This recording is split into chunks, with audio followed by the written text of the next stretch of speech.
And just like that, Manchester City are going to Wembley. And hey, everybody, I'm just going to tell everyone this may not be the last time we're in Wembley. We might visit Wembley a couple times this season, maybe somewhere around that May, that May area, April, May, around there, when that Champions League final starts hitting. Who knows? Hopefully we're gonna be in that Wembley, but let's just focus on the current right now. Let's just focus on the now and here and now. Manchester City played like Manchester City today. This was a Manchester City performance that I can be happy with, that I can be proud of. This was the performance that really showed that we are one of the best teams in the world, in the league again, because last week against Liverpool, it was a horrible, shocking performance from Manchester City. Like the way Liverpool but the way we went to Anfield and Liverpool completely ran us off the pitch. That was a disappointing performance to watch for me. As a Manchester City fan, I hated every second of that performance. But this time around against Newcastle, to be fair though, even Newcastle, there's a play I'm going to say about Newcastle in this game. There's a play I need to talk about when it comes to Newcastle. But right now, Manchester City, I'm happy with the performance. We came there, we dominated, we controlled the game, we limited Newcastle from getting opportunities. And that's just Manchester City. That's us. That's what we do. And it's been very disappointing to see that we haven't really been able to do this for so many games this season. I feel like this season we've been very up and down. There are times when we play really well, and there are times we don't play so well. But this time around, we played really well, and I'm very proud to see that Manchester City was able to do this. And there's a lot of things I want to get into. There's a lot of players I want to talk about in this game, especially since I personally think that they've been underperforming, and this game they played really well. But there's other things we just need to dissect. We just need to dissect this game and talk about a lot of aspects when it comes to this game. But then, welcome back to the channel. Welcome back to MKB. Welcome back to Mal Knows Ball. And once again, like I said, Manchester City are now in Wembley. We've made it to Wembley. I don't know the draw hasn't come out yet, so I don't know what team we're going to play in Wembley, but we made it through Wembley. And when you look at this game realistically, like I said, we kind of really dominated this game. Like, we controlled the game. It was a very straightforward win for us. I think it wasn't that challenging for us. I think, yes, there were maybe moments of like scaredness we had here and there, but to be fair, I think we had a really game. I think in this particular game, even the only reason we really dominated or controlled the game as well as we did, I think Eddie Howe's setup of Newcastle in this game was not good at all. I don't think the setup was very good for the team. I mean, the five at the back, don't get me, I understand the injuries and everything, but I feel like in this particular game, they showed too much respect to Manchester City. Like a five at the back, really? Was that really that? I think that's a bit excessive.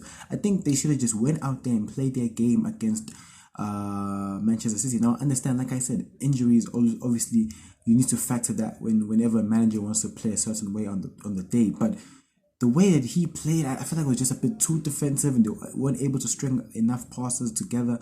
And honestly speaking, I think now Eddie Howe really has a lot of questions on him now, because I've been hearing the talks about, like, if Eddie Howe's the right person to send this Newcastle team, to like winning titles, to Champions Leagues and everything like that. Because obviously last season they got top 4, they did really well, they played very well. This season, with now obviously having Champions League football, with the fact that with the amount of injuries he's had to deal with, and obviously his position in the league currently and the performances as compared to last season not as good, you're looking at him this season, people are really questioning whether he is the type of person to take Newcastle to that next step, to that next level, and I don't blame people that. I don't really blame people for thinking that, because obviously Newcastle have this investment now. Newcastle has rich history, and they're a team that have accomplished a lot, and they're trying to get back to that pinnacle of football, trying to make it back to the heights of football. And you're looking at how now you're kind of thinking to yourself, is he the guy to take this team to that heights again? It's very questionable, especially with the amount of managers that are sitting out with no jobs currently. You kind of have to wonder if he is the right guy for the job. But hey, again, it wasn't the best performances. We'll have to see how it goes on for this. But then I really want to talk about Manchester City. I thought this was a very good performance from everyone in the team. I think there was very good performances from specific individuals, right? Obviously, Phil Foden. Phil Foden.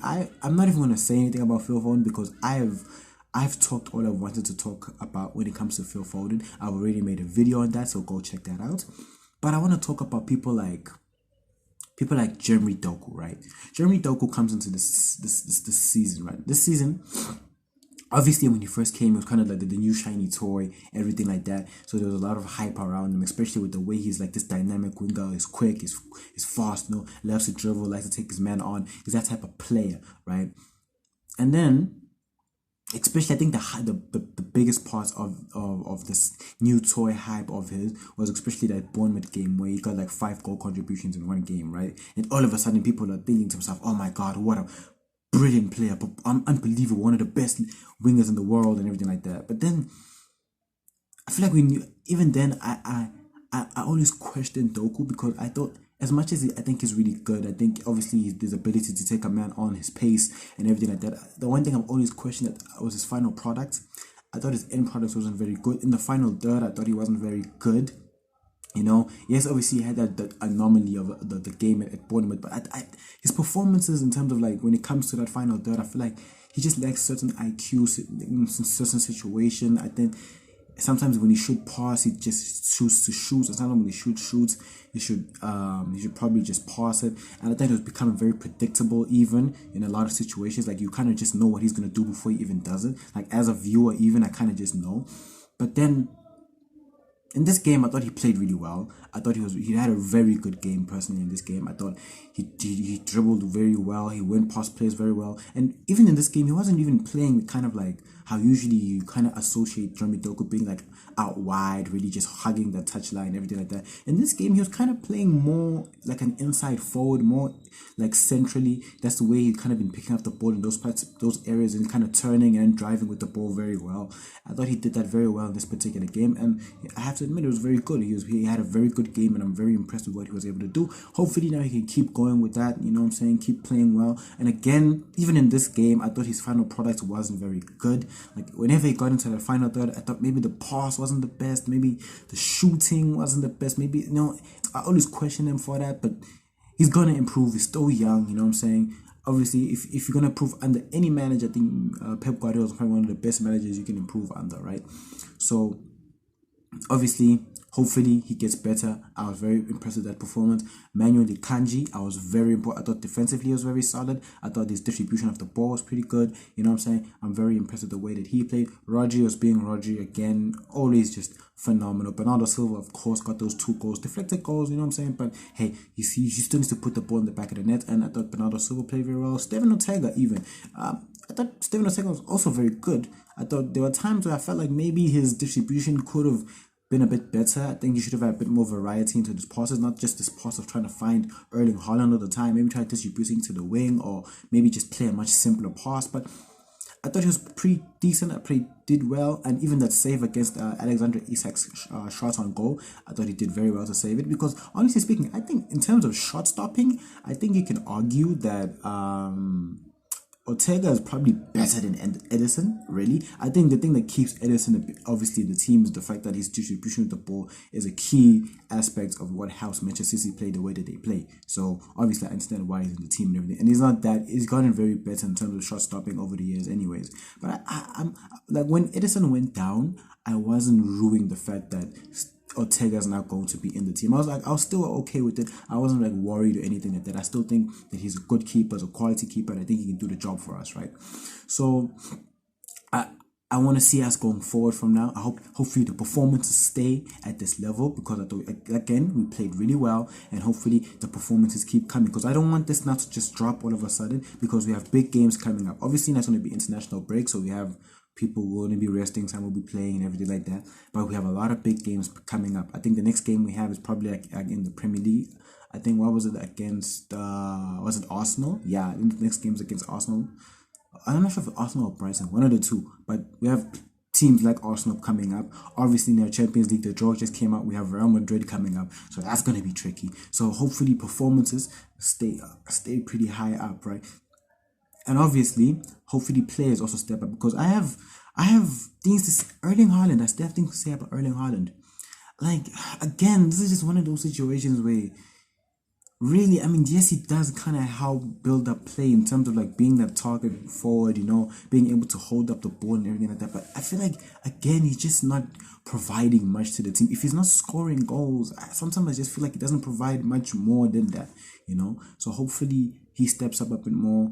I want people like Foden to keep their performances going up, Bernardo Silva playing. Hopefully later on Jack Grealish will come back into the mix and they'll have a fully strong squad. I think Carvalho, how you pronounce his name, had a pretty good game. I'm very good because he was another one who was looking very shaky. So I'm happy that he had a pretty decent game and everything like that. And so yeah, hopefully things carry on going well and everything like that, and hopefully we manage to win this FA Cup, you know what I'm saying? Because back-to-back travels, I don't think that's ever been done, so who knows, but yeah, that was a good game. And yeah, comment down below what you guys think of who's going to probably win the FA Cup, you know what I'm saying, how you feel about that and everything like that. Comment down below. So like this video, hit that bell for any post notifications, and don't forget to subscribe to the channel, you know what I'm saying, because I've been hitting up these videos. I've been consistent, you know what I'm saying. I'm hitting up these videos few videos every single day, here and there, you know what I'm saying. So yeah, and yeah, that's the end of this video. So yeah, we out. Peace.